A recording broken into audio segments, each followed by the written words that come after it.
This was the moment that the left has been hoping for, that we were told, was going to happen after the election. It never happened. And these guys got out of control. It is also true that, as we heard with the Black Lives Matter protests, we heard for the riots, the race riots that did 100,000 times more damage than happened as a physical matter and as a life matter than happened on January 6th. The rolling riots that we saw over the summer through the fall that are now being completely rewritten out of history by the mainstream media, not that they acknowledged them at all at the time, but now they're being completely erased.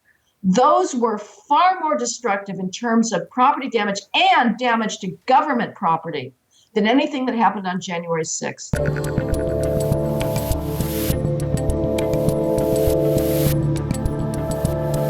All right, so let's shift to where you were going there about the Capitol Hill protests. Are you telling me, Heather McDonald, that man with the horns and the face paint, that guy was not the leader of a giant coup? They weren't going to take over the entire government that day? Because if you watch CNN, Jake Tapper, there was an insurrection. These people were going to take over all of our governmental institutions. Well, I am not going to defend them for an instant, and I cannot state enough that as a prerequisite, prolegomena to everything I'm saying. I'm not justifying them. I'm not making an apology for them. But this was a one-off. This was the moment that the left has been hoping for, that we were told, was going to happen after the election. It never happened. And these guys got out of control. It is also true that, as we heard with the Black Lives Matter protests, we heard for the riots, the race riots that did 100,000 times more damage than happened as a physical matter and as a life matter than happened on January 6th. The rolling riots that we saw over the summer through the fall that are now being completely rewritten out of history by the mainstream media, not that they acknowledged them at all at the time, but now they're being completely erased. Those were far more destructive in terms of property damage and damage to government property than anything that happened on January 6th. I simply do not believe that what happened then represents an ongoing terror threat. These people are disorganized, they're losers, they got out of control, and they have been in the grips of what I would say is a delusion, which is the idea that the election was systematically rigged. One's attitude towards what went on January 6th to a certain extent will be influenced by whether you believe the rigging narrative. They believe it. And if the election was systemically rigged, that is very serious business. That undermines the legitimacy of our government and justifies something. It doesn't justify violence, but it justifies something. And so that makes this whole debate about what went on complicated, because there's a factual dispute at the heart of both sides. So from a legal perspective, do you think Trump was inciting them when he was saying, I mean, he did repeatedly say peaceful, but I think what a lot of people are saying is, well, what did he think was going to happen when they got there? I mean, actually, I think had things not gotten out of hand, Ted Cruz would have issued a statement that day saying, I object to this or that, and Rand Paul would have done the same. The day would have finished up, and then actually what I think would have happened was people would have realized it was over. I think that's where it was all heading. Yeah, I'm not an expert on the law of incitement, so I don't know what the legal standards are, but it's complicated. I mean, he's got statements, and again, this is what's difficult, is how you view what he said does depend on what your view is of the underlying claim of rigging. You can't get around that. If you think the rigging idea was preposterous, as I do, then, for him to go and say take back the Capitol sounds possibly too provocative. But if it's right, if he really was the rightful winner and the election was stolen from him, then his rhetoric looks simply factual. I want to stop you there for a second because it's interesting because even though you're really just talking about sort of the sort of psychological makeup of some of the people and the behaviors related to the information that we all get, I know it's very possible that YouTube is going to take this video down because we're really not even supposed to talk about this, even though you're fully saying that you believe that that the election was legitimate.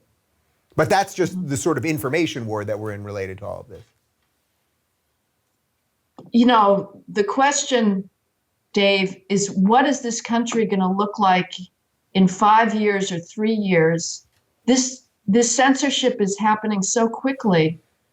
I mean, my mind is just blown by it. I don't know what one can do. And the other thing that worries me, and this comes out of the academy again, up to now, federal judges have been pretty good in striking down free speech limitations on college campuses, which, the things that get appealed to them tend to be the speech codes, which are by now are sort of archaic and a trivial problem compared to the much broader campus climate of censorship. But the judges have been pretty good on First Amendment. But what are future judges going to be like? They're the product of this academy as well. And during the Brett Kavanaugh hearings, you had students from the Harvard and Yale law schools protesting, saying, believe survivors, trying to torpedo the Kavanaugh nomination. The believe survivors mantra that is the absolute central plank of feminism today is completely antithetical to due process. It is the rejection of the presumption of innocence. The hate speech conceit that we're seeing now weaponized in the world at large to do censorship, when you have members of the press saying we should censor Fox News, we should deplatform everybody because hate speech is behavior. Speech destroys people's lives. As you pointed out, hate speech is not a constitutionally protected or recognized category. Yeah. The judges that we are entrusting with our Constitution are the products of the academy that is giving us these poisonous ideas. So I don't know how much longer we can count on America the way we know it to have been. It's scary what you're saying there, but I think what I hear from a lot of conservatives is, the courts are the sort of last line on this, that maybe Trump got enough judges in for now, because he did get a lot of, it was something like 400 judges, if I'm not mistaken. He got a ton of judges in, that's the last line. But I think you're right. It's also that they're a function of the culture and everything else. And the more we target individual people and then they get scared and they don't want to be called a racist, on top of the fact that they themselves may have been indoctrinated at some level, it's a scary stew. Let me shift to something that you might find a little more inspiring then. I was at the Turning Point USA Student Action Summit right before Christmas. And we've talked about this before, but you're a non-religious conservative, which sometimes people find to be an oxymoron. I do not, and we've had a couple interesting chats about it. But at Turning Point, they had a conservative secular coalition there. It was the first time this group had been invited. And there were a lot of them there. I did an interview with them. And as I was talking, I think I brought you up in the interview, but I see something really nice happening there, that there suddenly is this sort of burst of secular conservatism. And I thought you might just like to hear that. Interesting. No, I was unaware of that. That's fantastic. It doesn't necessarily change a lot of the other rhetoric that comes out of a lot of conservative talk show hosts. But again, if we really believe in being inclusive, that's a good thing. Yeah, that seemed to be the overriding idea. So sort of going back a little bit to the censorship part of this, has any of the big tech censorship, the way they're trying to kick Fox off the air, the way they're trying to get rid of YouTubers or saying that you can't talk about any of these things, has any of that pushed your free market principles to the breaking point? That seems to be a new place that libertarians and conservatives are fighting at the moment. Like, we should have used the power of the government when we had Trump to break up the tech monopolies, or do you fully believe in the free market or some combination thereof?